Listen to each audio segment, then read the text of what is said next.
What's good, everybody? It's Ryder G tapping in.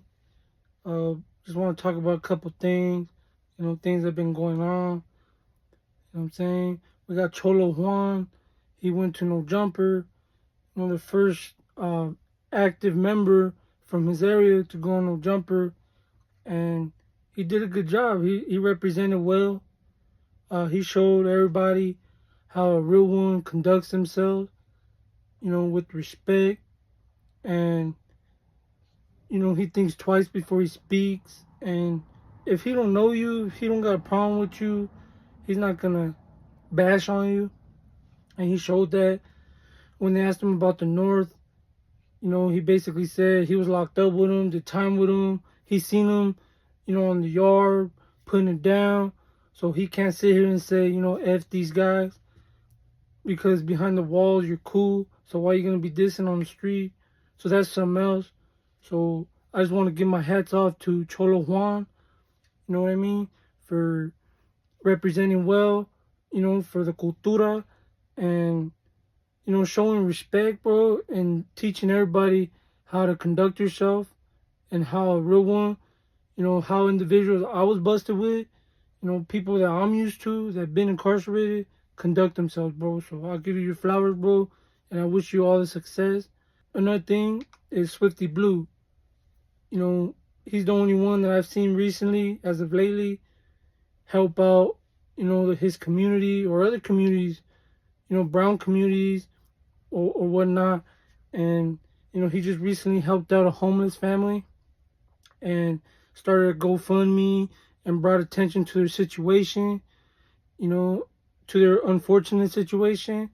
And I like to applaud him, for putting the limelight on that situation and getting them help, getting that family help. So, that's just a message for everybody else, to step it up, bro, and use your platforms for good and stop trying to smut people up and just try to help people out, bro. It'll be a better world that way. There are good people out there still. And even though someone has situations going on in their life, like beef or whatever, sometimes you gotta look at the good they do too. You can't just always look at the bad. We tend to just look at the bad. Like with Swiftyblue, we just pay attention to the bad, the smut that we hear, the false propaganda one will say or whatever, if it's true or not. But, I like to look at the good as well. And to me, if you do more good than bad, then I'm going to look at you like a solid individual, you feel me? So I give my hats off to Swiftyblue, for leading by example and taking action and actually helping people out, not just talking about it. So there you go. And we got Pop Smoke's convicted shooter does an interview at No Jumper. They're getting a lot of backlash for that. Adam is. But I don't know why Adam's getting so much backlash, because somebody's going to interview that dude regardless. Adam just got to him first. He's one of the biggest platforms. So he did nothing wrong but capitalize on a situation. You know what I mean? So he did what he had to do.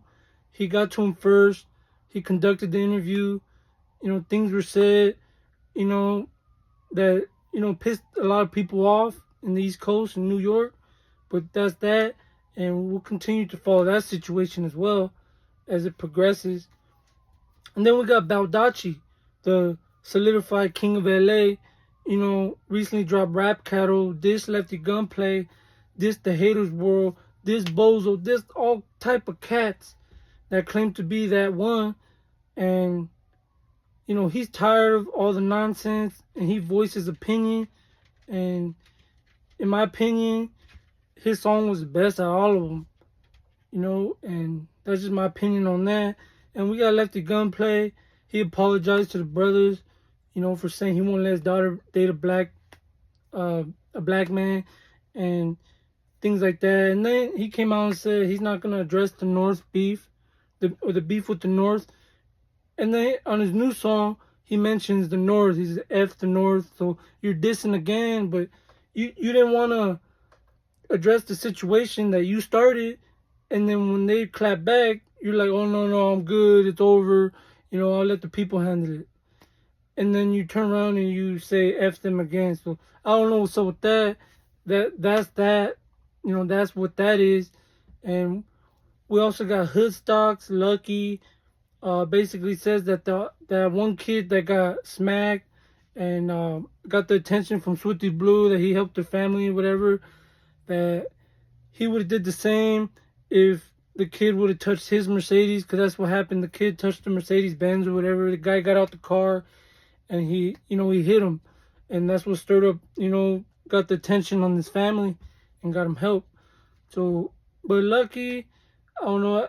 I think he just speaks. But that's what Lucky said. But he ended up retracting his comments. Like, you know what, bro, I was wrong. So that's just another example of just think before you speak, bro. Because there's a lot of people get their feelings hurt. It's 2024. So that's what's in right now. And we're going to continue to situations. And we're going to continue to get it. It's program time.